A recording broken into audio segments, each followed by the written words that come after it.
رَبَّنَا لَا تُزِغْ قُلُوبَنَا بَعْدَ إِذْ هَدَيْتَنَا. O Allah, do not misguide or do not let us be astray.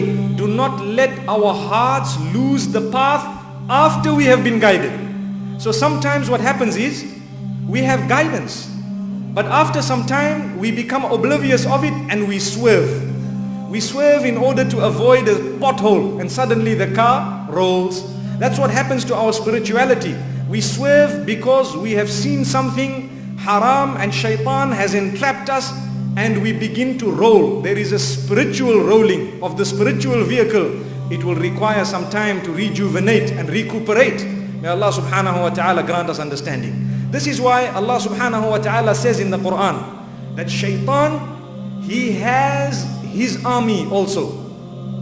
And shaitan also calls towards what he terms guidance.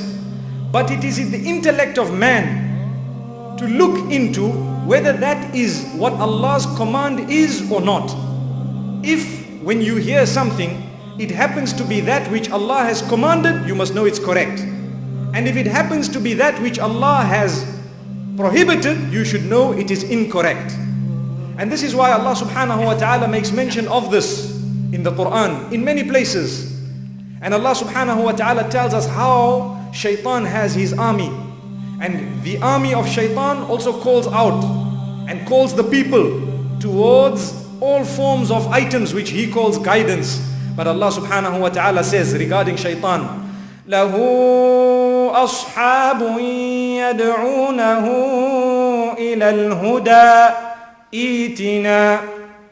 Subhanallah. Shaitan calls his own companions, or he has companions calling towards what he calls guidance.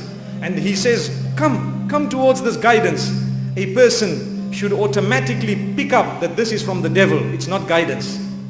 قُلْ إِنَّ هُدَى اللَّهِ هُوَ الْهُدَى. Say that indeed the guidance of Allah subhanahu wa ta'ala is the correct guidance. We ask Allah subhanahu wa ta'ala to guide us.